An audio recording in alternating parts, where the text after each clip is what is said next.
God, what a weird coincidence. Why do all these idealistic, vivacious women eventually turn bitter and cruel after being with me? What's the common denominator? Yes, I wonder that too. And we're gonna overview that stuff here. Just overview, not really going too deep. Maybe if this video does well, I'll do 3 individual videos on that one particular subject. Hint, hint. I at least want to do one about him and Diane and him and Pickles. Hi, I'm Kitty Monk, and I'm here to talk to you about Bojack Horseman, or more specifically, Mr. Peanutbutter, and his many, many wives, and also his ex-fiance Pickles. And once again, in the interest of time, I'm just giving a general overview, and I'm probably going to refer to Mr. Peanutbutter as PB at times, just so you know. Okay.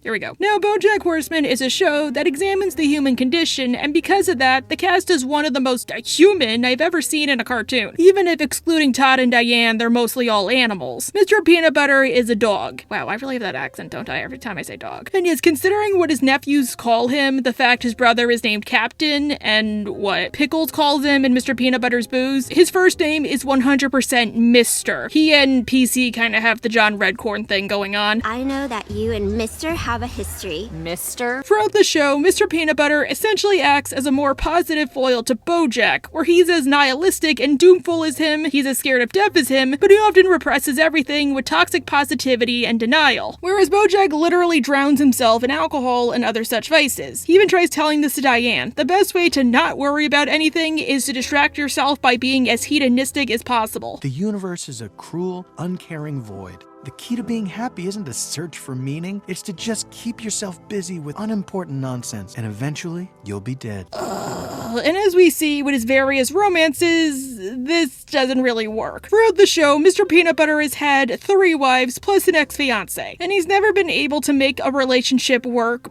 long term. They start off happy, and then they inevitably break down by the end, with Diane being his only relationship to still be amicable after the breakup. Mr. Peanutbutter's booze finally addressed this, with Diane flat out telling him that the biggest problem with him and his romances is him, which is 100% fair. The reason? He's too static of a person, and he's mentally stuck in his 20s, so he only dates women in his 20s, and the women grow and change while he stays the same. Life changes people. Well, not me. You don't ruin these women, they just grow up. So what you're saying is, they all grow up, but I stay the same age?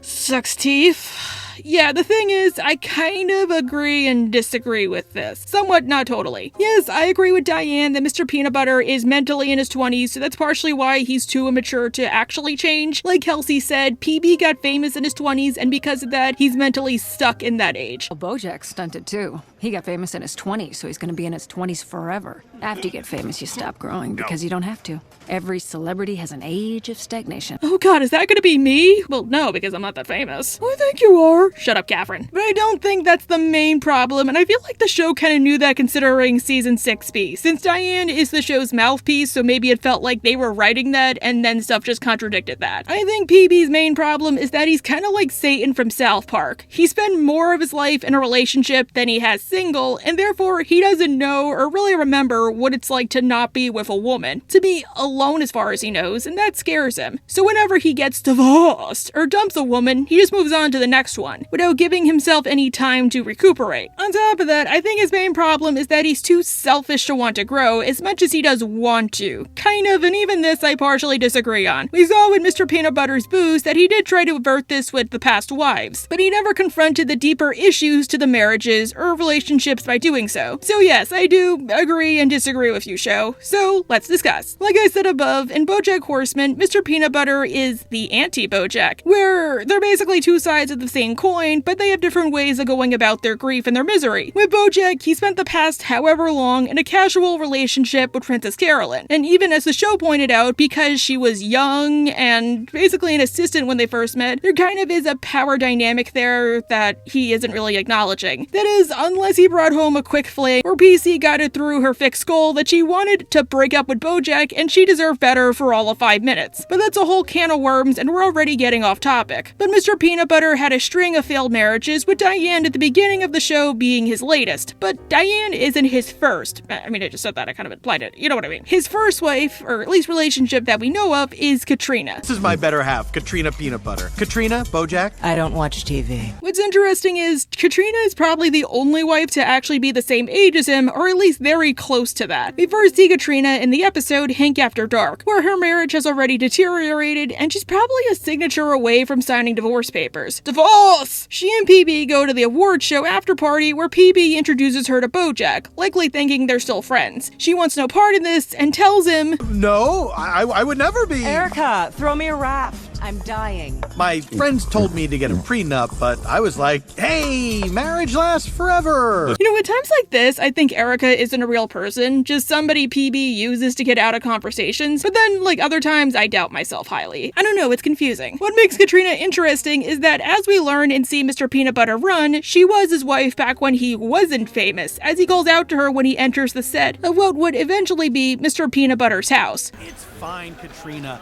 If I didn't randomly wander into doors all the time, I never would have ended up co-piloting the very plane that brought me to Los Angeles. Therefore, she knows him in a more intimate way than the rest of his wives, I feel. She knows how he used to be. And honestly, I feel Katrina is ultimately the reason that Mr. Peanutbutter keeps dating the same kind of women, or the same kind of women Diane names. Beyond the reasons I named, his marriage to Katrina happened when he was in his early 20s. And as far as he remembers, Katrina was a vivacious, happy, easily agreeable woman, not Cruella as Diane calls her. Because when they were together, living as normally as possible, that's when he was happiest. A big theme about Bojack is fame isn't all it's cracked up to be, and ultimately, it corrupts. Like, if it wasn't for the fallout of Herb's scandal, well, his relationship with Bojack was already on the way out because of the stress and narcissism that came with working on a hit show. The power was starting to go to everybody's head. I'll go out there and jerk this limp script until it gets hard. But I'm not doing it for Herb.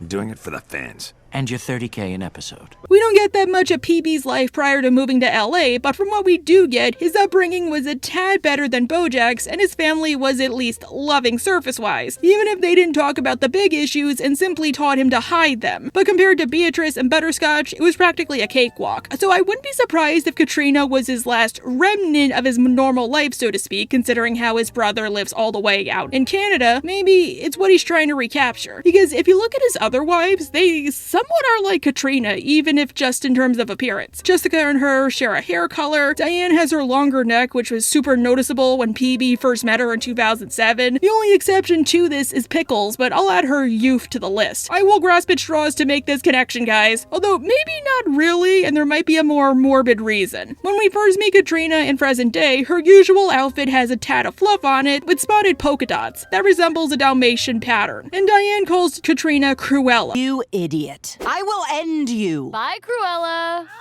Which does mean, technically speaking, 101 Dalmatians is a thing in this world. Which is actually kind of horrific when you stop to think about it. Remember, dogs are sentient people in this world, so is Cruella basically a serial killer that skins babies and wears them a la Buffalo Bill? And somehow a child-friendly villain? Like, that's crazy. That'd be like Texas Chainsaw Massacre, but like it's a kid's movie. Sorry, my point is, chickens reveal that the reason meat exists in Bojack isn't because of meat substitutes, it's because they raise a small portion of the population to be food. So does the same apply for clothing? Like, are some people just raised to be fabric or leather or stuff like that? Like, is Katrina so unhappy she was married to a dog that she now wears doggy clothing? And because literal slaughter is normalized, can people like PB just tell like she's wearing a Dalmatian baby and just not care about what she's doing? We finally see the relationship itself break down, or how it was starting to, in Mr. Peanutbutter's booze. Like I said above, at first Katrina was happy, or at least content, because I feel most people aren't happy, they're content. But the breakdown of their relationship occurred on the night of Bojack's first annual Halloween party. The problem with Katrina wasn't that she hated fun, it was she was introverted, which is a disaster considering how PB is like the personification of fun and extrovert. And luckily, because PB just got famous, it was likely a tad harder for her to be around celebrities or other famous people. Maybe it was even harder for her to be out in public. I mean, even Diane felt this way flash forward to 2007. There are so many famous people here, it's actually making me kind of anxious. Diane, famous people are just like you and me. Well, like me, because I am one. Is it weird I've been the Mr. Peanutbutter in the situation and the Diane, where I think of most famous people, especially other YouTubers, as just people, because I'm kind of on that level, or at least I'm chummy with those kinds of people, even though I do get a bit excited when I see them in public or at cons, because you could work with a person for years online and never actually physically meet them, but like I'll still go to a convention and melt like a puddle if I ever encounter a VA or a cosplayer I really admire. However, we get cracks that their relationship wasn't as rosy as Mr. Peanutbutter Butter probably thought it was, or how the episode plays it out to be. Now hurry up and finish getting ready.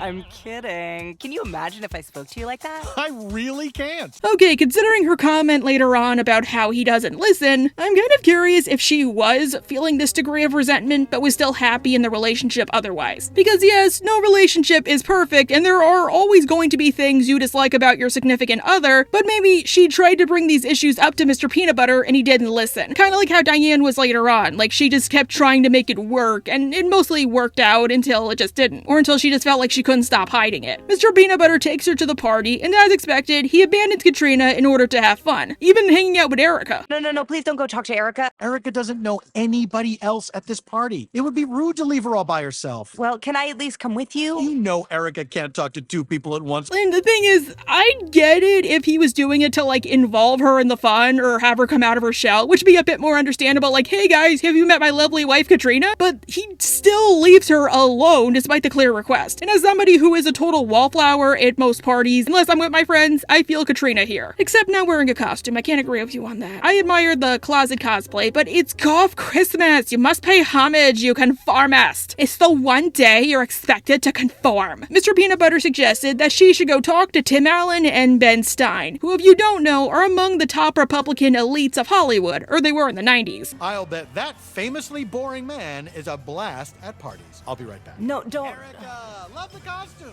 Where did you find such a hideous... Oh, my mistake. And Ben Stein, that's a whole can of worms. Wow, no wonder he collabed with Butch Hartman for Fairly Odd Parents. Sucks too, I really like the Pixies. As Katrina is a wallflower, she got stuck talking to the two of them for over an hour, and quickly adopted their political way of thinking. I have to say, now that your TV show has put us into a new tax bracket, maybe we should start paying attention more to how the government is using our money. What? Again, I wouldn't be surprised if to a small degree Katrina was always like this, and being famous just brought out that part of her. Like, oh, wait a minute, my husband's rich now, therefore I'm rich now, that means we should be getting more. I deserve more. And for once, she told Mr. Peanut Butter she wanted to go home. She probably stood up for herself. I ask so little of you, and you never listen. I know, but now I am listening, and I swear I will stay by your side now and forever. I'll be on you like Urkel on Laura. You know, maybe that's another problem with Mr. Peanut Butter. Like Bojack, he tends to think of life like a sitcom. And in sitcoms, well, one of my favorite tropes is the opposites attract variety, where two very different people who have nothing in common are together because, admittedly, that produces the most interesting episodes, the most interesting chemistry, and it's most interesting to the viewer. I mean...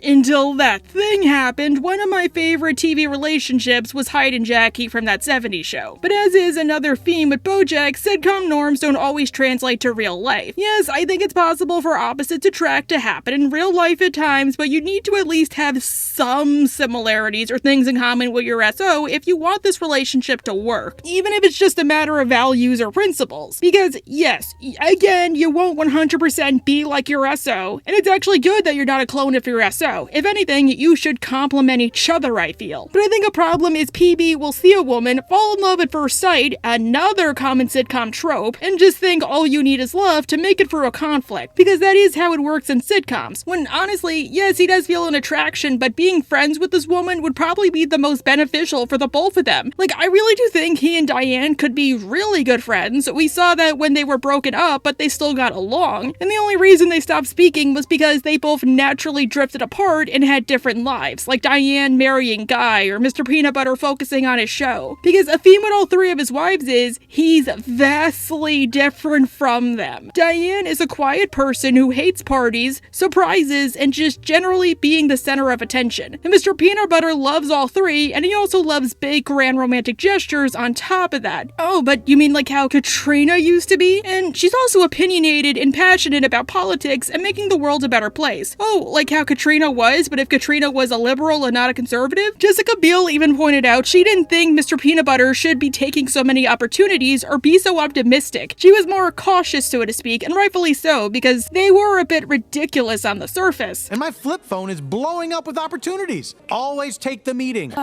Why do you say yes to everything? I just get excited by the possibilities. But Mr. Peanut Butter taking weird opportunities is what led to him getting the sitcom role that propelled him to the top, so I could see his way way of thinking, like, oh, this is stupid, but it seems like it'll be fun. Maybe it could lead to something more. Katrina, I just discussed her. The person he has the most in common with is Pickles, with both being high-strung dogs, but the generational gap poses a lot of problems, not just in terms of, like, understanding references. However, I do think Katrina is ultimately the main reason he fell into this pattern. He couldn't let go of the time he spent with her, or at least get therapy for it, so he ended up getting into such a pattern. He became static. His type isn't just women in their 20s. He didn't do himself any favors, but she left him with such deep mental scars, so he kept chasing women just like her, not exactly knowing how to cope or how to change himself, or changing anything besides maybe surface. Because his next wife, Jessica Biel, personality-wise, is just like Katrina. Like he was trying to recreate what he had with Katrina, but not knowing how unhealthy this was. As in being egotistical and a tad cuckoo banana cream pie. Tonight, we dine on Zach Braff. Tomorrow, canine cuisine. No. You, take him to his spot and make him stay. No, please! Like, the weird part is, I feel if Jessica wasn't just so gosh darn mega maniacal, she and Mr. Peanutbutter would probably be a good couple. Like, I would love to see the two of them, like, crazy together. Like, again, if it weren't for that, like, they deserve each other. And like Katrina, the breakdown began at Bojack's Halloween party in 2004. God, I'm old. That year, they went as Allie and Noah from The Notebook. Or at least Katrina went as Allie. Mr. Peanutbutter was supposed to go as Noah, but he ended up going as a literal notebook. I thought we were going as Rachel McAdams and Ryan Gosling in the this year 2004 had filmed The Notebook. Oh, you just said The Notebook. I thought you were going to be like a pen or something. Which, yeah, is a funny costume and one I can really see people doing for a Halloween party, but he was doing this because he did not fully listen, which even Katrina called him out on. He never listens. Ironically, he tried to do a couple's costume because he promised Katrina he would, and he never got that chance. This time we're doing a couple's costume, though. It's the perfect way to tell the world that you are completely on the same page. So I will give him E for effort. Like, oh, I couldn't do this with my first wife, so now I'll do it with this new one. This new person I expect to spend the rest of my life with. But he still, again, wasn't properly listening or, you know, addressing the real issues with his relationship. And wait a minute, The Notebook came out in 2004. I thought it came out in 2007. God, I'm old. Before the party, Jessica confided in him that she had a crippling fear of mummies, for reasons. And it being a Halloween party, that meant that there might be a mummy there or two who would freak her the F out. I auditioned for the Mummy movie. The one with Brendan Fraser. Something really traumatic happened. Oh my God, what? I didn't get the part. Oh, Jessica.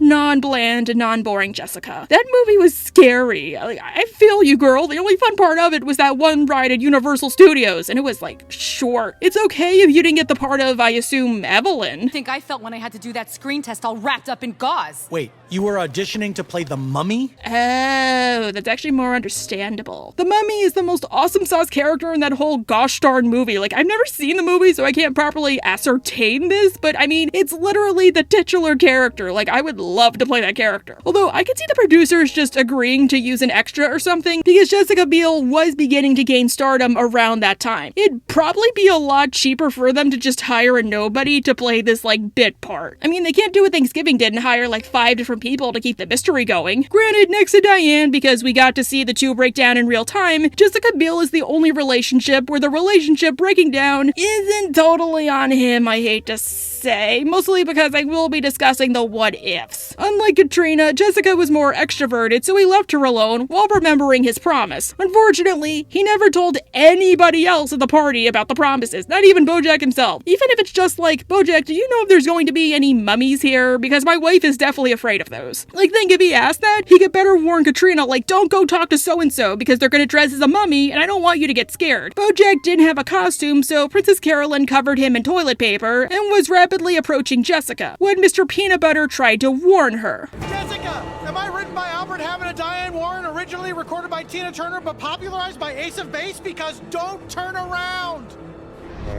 But unfortunately, she turned around and freaked the F out. Yeah, like I said above, I partially don't blame Mr. Peanutbutter for this because he at least told her not to turn around. Like, he did keep his promise, even if he also did. And she still pulled an Orpheus. But yeah, you can still blame him for this. Yes, he does say later. In my defense, I am dressed like a giant notebook, which severely limits my mobility. But he was only in that giant-ass notebook costume because he didn't listen. Or he could have just turned on his side and, like, slid right out. Or he could have just been like, Katrina, don't turn around. Bojack Horseman's dressed up like a mummy. Or Katrina, cover your eyes, somebody's dressed like a mummy. And I feel like if he did that and she still turned around, it would be more her fault, but more accidental, I feel. He didn't need to do the Mr. Peanutbutter thing and make a super long, complicated reference. And I say that as somebody who does make super long, complicated references. But from this point forward, his relationship with Jessica deteriorated and soured until they were as bad as they seemed to be in the Bojack Horseman show. This could be my next big break. Ugh, this podunk benefit is below us. I'm about to be in what I've been told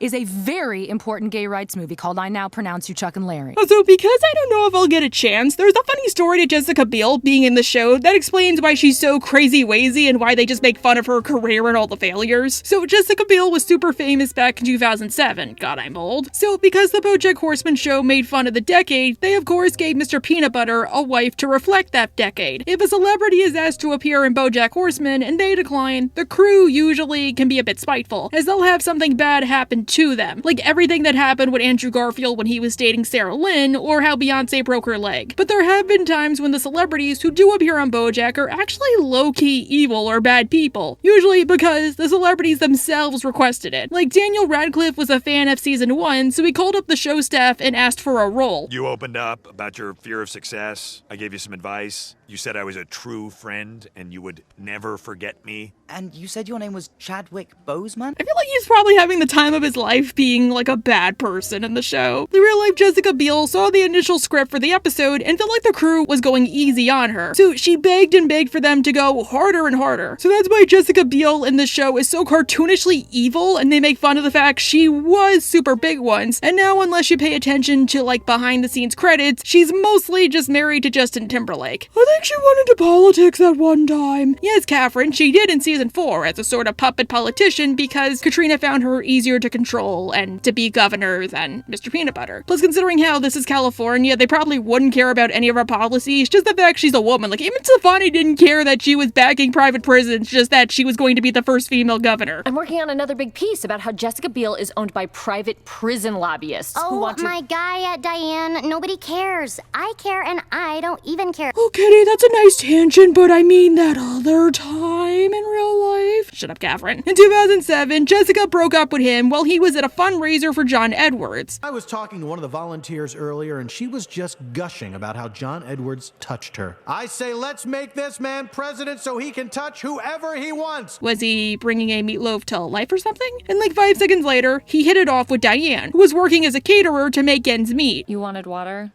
Thanks. Wait, Blarn, right? Yeah, from the coffee shop. What are you doing here?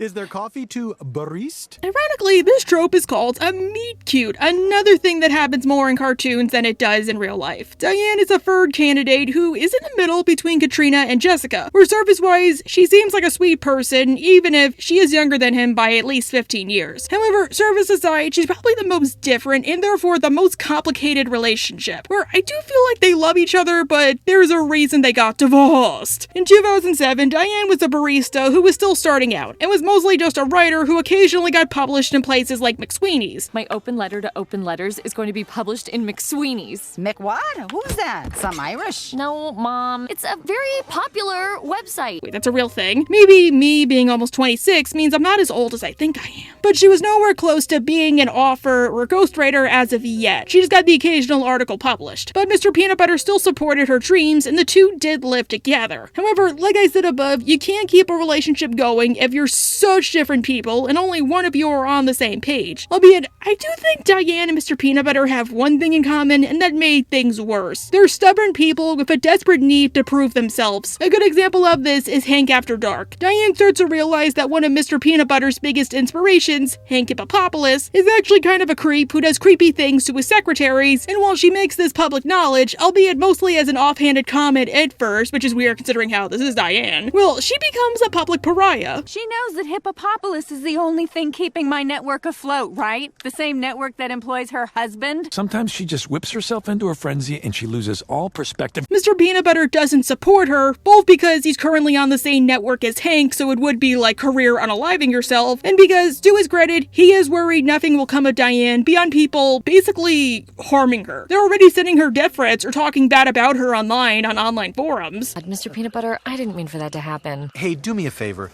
please don't make a big thing out of this? Oh yeah, Diane, get used to it. That just means they're watching your content. And sometimes bad coverage is good coverage. In BTW, those death threats were mailed to their house, meaning these people know where they live. Like, he kind of has a right to be worried something worse might happen to Diane or even to him, just because she publicly doesn't like a celebrity that everybody else does. Death threats. People want to murder my wife because of what she's saying on the news about something that she has nothing to do with. And while it's noble that Diane tried to finally support the victims by attempting to publish a takedown against Hank, it ultimately goes nowhere. Which I know the episode frames as Vanity Fair being a sister company to the one that currently employs Hank, so they're being cowardly. And if he's outed, they would have to fire Hank and everybody who's employed underneath him, even if they are innocent or have no idea about the charges. But Diane couldn't get any of the victims to come forward, and the one victim she tried, Hank coerced into keeping quiet. So her entire article, unfortunately, wouldn't be credible. And I mean this in the best way. Yes, I do believe you should believe victims, but a big problem people had with Diane was that she wasn't being credible, she was going off a hearsay, and just prolonging a he said, she said. That's why it was so important to get the victim on the line. Thankfully, people have short-term memory, so Mr. Peanutbutter implores her to go to Cordovia for a month until the whole thing dies down, and finally write about Sebastian St. Clair, the best Bojack character. At night, I heard the cries of children sick and dying, and I would scream into the night, "Shut up! Shut up, children!" But the phantom cries would not abate. I know, those evil phantom children. The thing is, I kinda hate this line here. Space might be good for us. You don't really want me to go, do you? Why does it suddenly matter what I want? Like, yeah, I get it. He's trying to say, like, he warned her all along, but, like... Dude, that's like the wrong thing to say here. Diane goes, but finds that sadly, and I'm trying to put it the best way possible, she isn't cut out for this because she can't deal with the very real horrors of war. Like, say what you want about Sebastian, because he's so full of himself, he's able to detach himself from what's happening. He even tells Diane, like, don't get close. This is Kinko. I am Ginkgo. In his language, it means orphan whose parents were murdered by rebels and will die young, probably from malaria. Hi, Kinko. But not wanting to go home with her tail between her legs, which is ironic because it is a production rule that the Bojack characters outside of that one scorpion aren't allowed to have tails, she ends up rooming with Bojack and keeping it a secret from Mr. Peanutbutter, until Mr. Peanutbutter runs into her at Elefante. You know, it's the funniest thing. There is a woman in this restaurant who looks just like you. I guess I just have one of those faces. I actually kind of love this. Like, he knew it was her, but he let her off easy, even if it meant denying the real reasons why Diane felt the need to do this. Like, she didn't think her husband would support her. Even if the two really should have talked about this to each other. The eventual breakdown of their relationship is Katrina attempting to put Mr. Peanutbutter on the ballot as governor of California against Woodchuck Kutchuck Berkowitz. I love that name. Mostly because, again, he'd just be an easy puppet politician who would enjoy the fame so much he'd sign whatever is in front of him. All Katrina stands for is the opposite of what Diane does, especially fracking. She would probably make life worse for everyone. But Mr. Peanutbutter is so desperate to be loved that he will stay on the ballot, even if it means his marriage will implode. And Diane doesn't support him, or so it seems. And since they can't agree to disagree, they start hate boning. I'm not showing that. I have standards, and I do value your time and your eyeballs and your ears. Thankfully, Mr. Peanutbutter gets off the ballot, but then Katrina puts Jessica up as a more witting puppet. I mean, she does have more star power, but they're able to avert that. Why would you say that you hate avocados? I just have to live my truth, Katrina. Jessica has lunch with Diane and tells her about how when she was dating Mr. Peanutbutter, well... Does he still have that dumb magic eye poster? He was obsessed with it, and he would make me stare at it for hours. All of a sudden, I saw it. So basically, this is a metaphor for, I didn't think I was able to make my marriage work, I didn't like him, but then all of a sudden, it just clicked together. And this will be important later. Afterwards, the two try to take a trip to Hawaii to forget, but they haven't confronted any of the real issues, or if they do, they have a quick talk to fix it without putting any of the actual work in to make sure it sticks. During the trip, Diane mentions how she had the childhood fantasy of a Bell room, aka a library like the one the Beast gave to Belle in Beauty and the Beast. And it's called a bell room? It's called a library, but I called it a bell room because it was magical. And since it was a name that I made up for a room that wasn't real, that meant that it was just mine. When they go back to their new home, Mr. Peanutbutter surprises Diane with a bell ballroom, like the one she wanted, and Diane is angry. Why would you think I would like this? Because you told me this is what you've always dreamed of? I don't like big gestures like this. How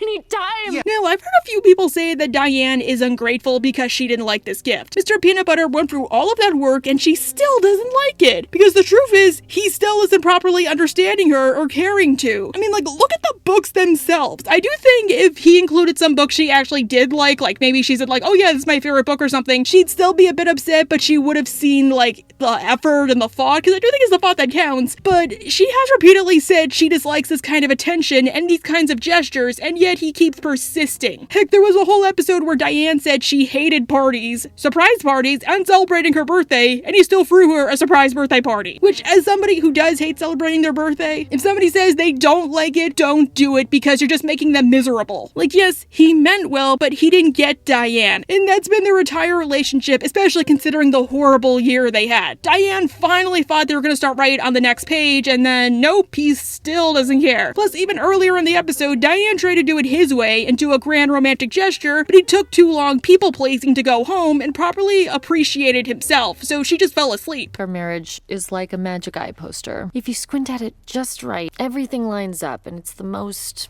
perfect, beautiful, amazing thing. Meaning the relationship is donezo. I'm so tired of squinting. Oh wow, it hurts. And finally, that leads us to Pickles. Pickles aplenty, favorite character name next to Katrina's. You remember? Because if you look at me and don't recall my name, you'll think to yourself, who is this person? I'm in a real pickle. And then just know that my name is like the thing that you're in, but with an S at the end.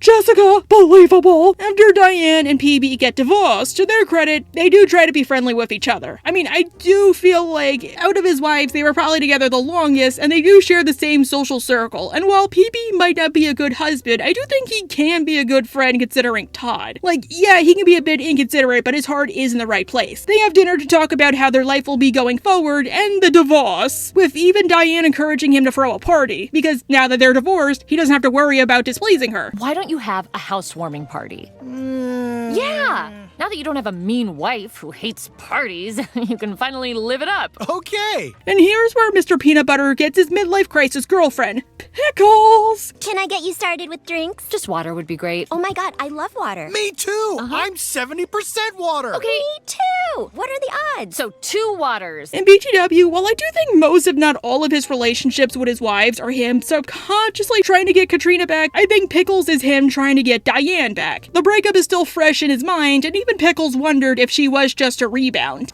What if I'm just a rebound?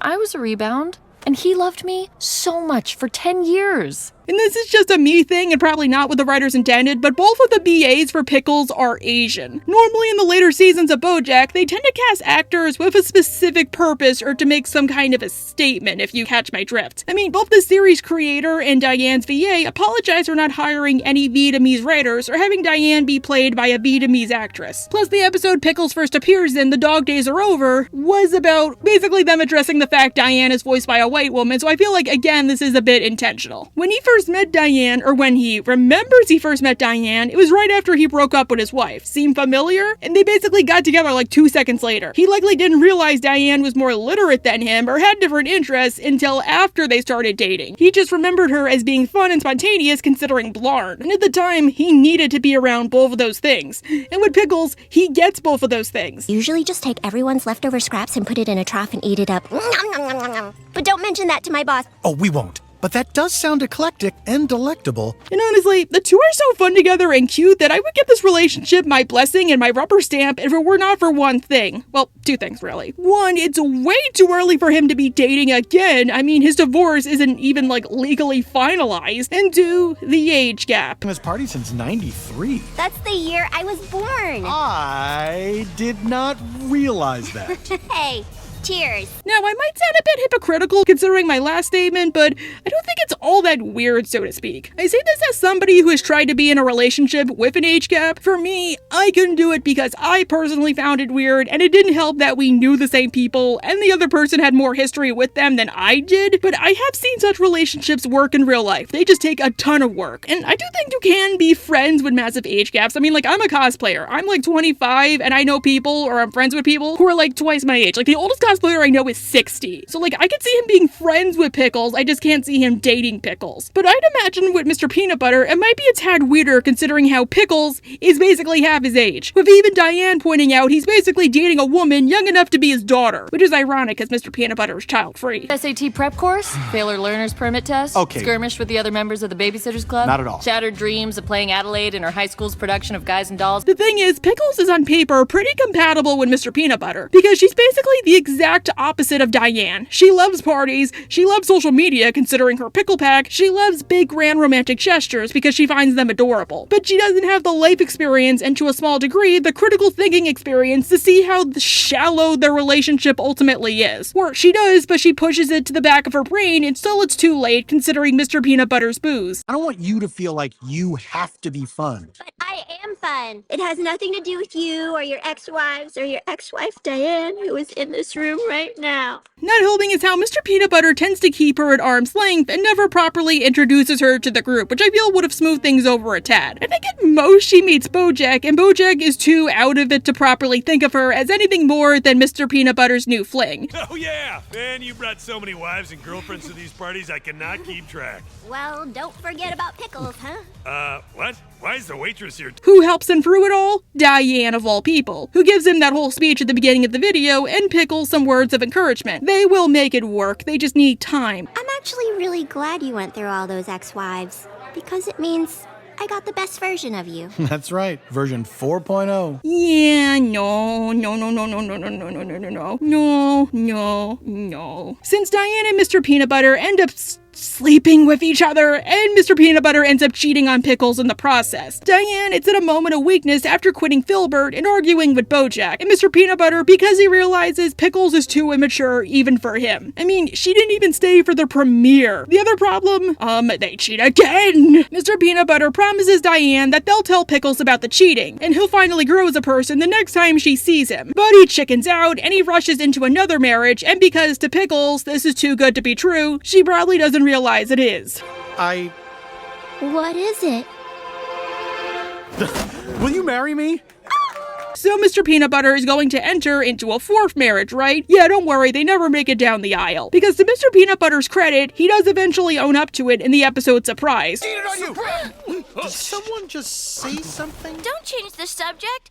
You cheated on me? Which leads to a whole argument between the two. And Pickles is rightfully outraged at how little he truly respected her that he'd be willing to cheat on her. But he doesn't say who until it's too late. Diane, the nice lady from the Chew Toy Store?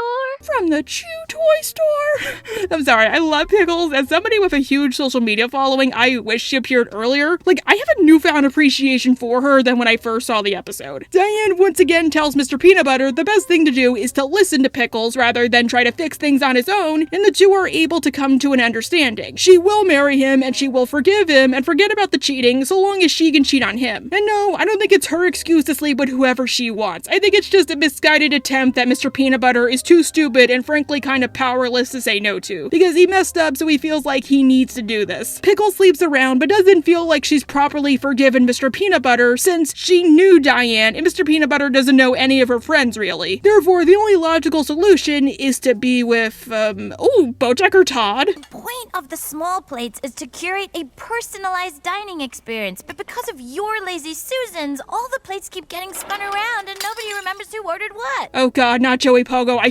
hate Joey Pogo. Oh my I hate Joey Pogo. Like, I think the fan base hates Joey Pogo. Like, I get it. He's supposed to make fun of that one Justin Bieber sketch from SNL, but dear god, is he so annoying. Like, I hate his voice. Like, I would punch this kid if he were real. Like, to me, the only redeeming quality is that he's voiced by Hilary Swank. Besides that, screw him, I hate him. Joey and Pickles don't exactly hit it off just yet, but they do eventually, and they gain feelings in the process and sleep together. The thing is, well, they did develop feelings, and for most people, sleeping together just seals in the flavor. And since they're pretty close in age, they actually have more in common than her and Mr. Peanutbutter, which he notices. Joey is going on a world tour, which means he'll be gone for a while, and he needs a social media manager, with Pickles being the perfect candidate. But she doesn't want to go, so Mr. Peanutbutter basically has to be the one to break it off by telling her that she can leave, and it's okay, they'll work things out when she comes back. Go on Joey's tour. Have a good time. And we'll plan the wedding when I get back? Sure, Pickles. When you get back. Sounds like a good compromise. For once, he's not going to trap a woman into another loveless marriage. Aww. But as soon as she returns from her work trip, excuse me, I'm receiving a text message, and it appears we have broken up forever. Oh. However, I think a problem with Mr. Peanutbutter's arc is, outside of Pickles, it was wrapped up off-screen way too quickly. In the final episode, he tells Bojack he finally entered therapy, and he's finally okay with the idea of being single, but it all happened when Bojack was drowning, and then he was in prison. Women are involved, but it's never really about the women. It's about me. That's actually somewhat astute. I would have loved to have seen that, but this is more so a problem with Netflix, as the crew did expect more seasons, and a lot got cut. Like, I wouldn't be surprised if him and Pickles was like another season at least. I think him realizing he and Pickles are incompatible is good, even if the ending with Pickles was kind of like abrupt. Like maybe like one scene where he's like, oh yay, Pickles broke up with me, and then he's really in his house like all sad and stuff, like, oh no, she's never coming back, is she? But still proud that he was able to do this and she's gonna be happy for once. But yep, that's why Mr. Peanutbutter loves. He's a dog chasing an unachievable goal. He could be a good boyfriend and a good friend, but a bad husband. And I guess, I don't know. Anyhow, bye.